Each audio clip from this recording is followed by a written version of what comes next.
नमस्ते मु श्री विवेकानंद विद्यालय आचार्य मधुस्मिता साहू ऑनलाइन क्लासेस को पिला माने स्वागत। पिला माने आमे कौन प्रथमे पणखिया पढ़ी कौ कौ पणखिया पढ़ी आम एक के दुई एक और तीन एक ता विषय आलोचना करते से पणखिया कौपाई आवश्यकता हुए ताहा भी जानी मुझे पुणी थे से विषय कौच शुण पणखिया गुणन गुण हरण प्रत्येक गणित क्षेत्र में आमको पणन बा गुणन कंदा दरकार हुए पिला माने आमे सब बेले गुणन कंदा घरे अभ्यास करवा दरकार आ बहुत आवश्यक मध्य। चलो पिलाने आज आम 4 1 5 1 और 6 1 अभ्यास करवा। हाँ करवा ना आम तुम लिखी देख गोटे ये 4 1 5 1 6 1 तो प्रथम क्लास रे आम पणखिया 1 के 2 1 और 3 1 मोर आशा जे पिला माने ये सब गुड़िक घरे मुखस्त कर। तो आज आम कौन पढ़ा आम पढ़ा 4 1 5 1 और 6 1 गुणन करवा। पिला माने प्रथमे देखा से भली जो भली मु 1 के 2 1 और 3 1 तुम मानक बुझे से भाया आज 4 के 5 के 6 के बुझा पढ़ा। चलो आरंभ करवा।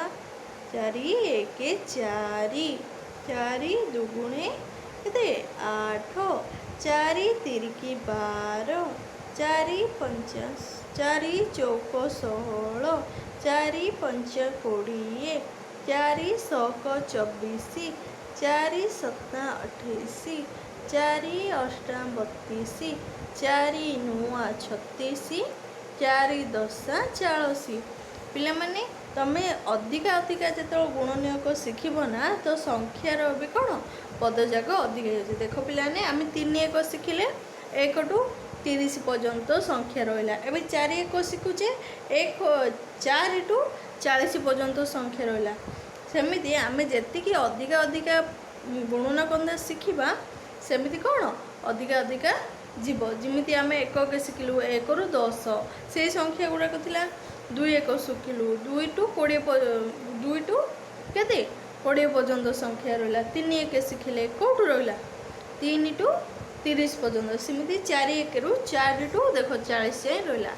तो आमको शिखा पण गुणन शिखापी कौन 1 टू 100 पर्यंत अक्षर लिखा भी बहुत आवश्यक जपरी 1 2 3 4 5 सेपरी 100 पर्यंत भी शिखा आवश्यक।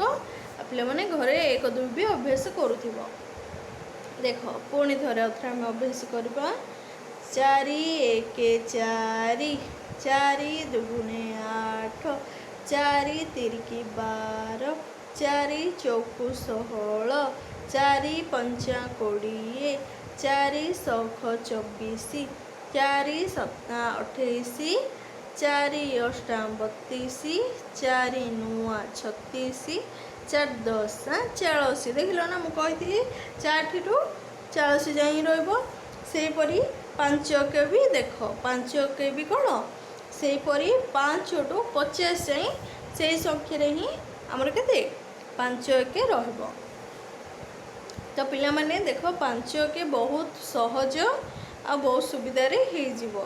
देख 5 1 5 5 9 10 5 3 15 5 चौक 20 5 5 25 5 6 30 5 7 35 5 8 40 5 9 45 5 10 50 देख लो ना 5 1 पणखिया बहुत सहज। देख पूरा 5 टू कौन 50 जाए देख संख्यार बहुत सहज अच्छी। पुणी थे आउे पढ़ी दे शुणु देख 5 1 5 5 दुगुणे 10 5 3 15 5 चौक 20 5 5 25 5 6 30 5 7 35 5 8 40 5 9 45 5 10 50 पे देख लो ना 5 के पूरा सहज एकके जेपरी सहज 5 एक मध्य सेहीपरि सहज। तो आम पुणी थे 6 के पढ़ा। देख सेहीपरि देख 6 एक 6 टू 60 6 टू 60 पर्यंत संख्या जहाँ अच्छी जोड़ा कि 6 एक पणक्षर अच्छी। तो चलो आम पढ़ा 6 एक 6 6 दुगुणे 12 6 तिरिकी 18 6 चौकू 24 6 पंचा 30 6 छक 36 6 सता 42 6 अष्टा 48 6 नुआ 54 6 दशा के 60 मुझे ना सेहीपरि कौन 6 ठू 60 पर्यंत ही संख्या अच्छी। अधिका संख्या अच्छी पिला माने किसी नहीं। जदि अधिका संख्या पड़ा आसला ना तुमर से गुणनीयक भूल बोली भाव। तो कौन 6 ठू 60 पर्यंत संख्या ही रहिब। तो आधर पुणी थर अभ्यास करवा 4 एक 4 4 दुगुणे 8 4 तिरिकी 12 4 चौकू 16 4 पंचा 20 4 सख 24 4 सता 28 4 नुआ 32 4 अष्टा 32 4 नुआ 36 4 दशा 40 सेपरी 5 एक जा 5 एक 5 5 दुणे 10 5 तिरिकी 15 5 चौकू 20 5 पंचा 25 5 सख 30 5 सता 35 5 अष्टा 40 5 नुआ 45 5 दशा 50। पिलाने देख लो अति सहजरे 5 के आम पढ़ी पारुचे 4 एक पढ़ी पारुचे। तुम जब मन ध्यान देकी पढ़ ना पणखिया अति सहज आ सरल भी लगे है। तो पिला माने आशा जे कौन तुम मन ध्यान देकी पढ़ बोली।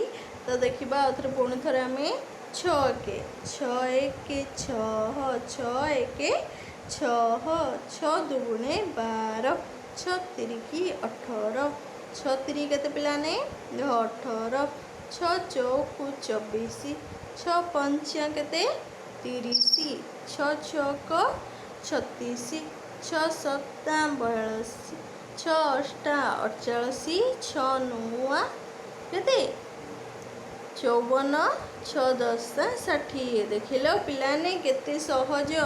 पिलाने तुम जदि एपरी जदि घरे अभ्यास करना प्रतिदिन तुम पणखिया अभ्यास करना तो कौन पणखिया तुम मानकर अति सहज। तो मोर आशा विश्वास से पिला माने पणखिया घरे पढ़ुथिबो आ अभ्यास करुथिबो। नमस्ते।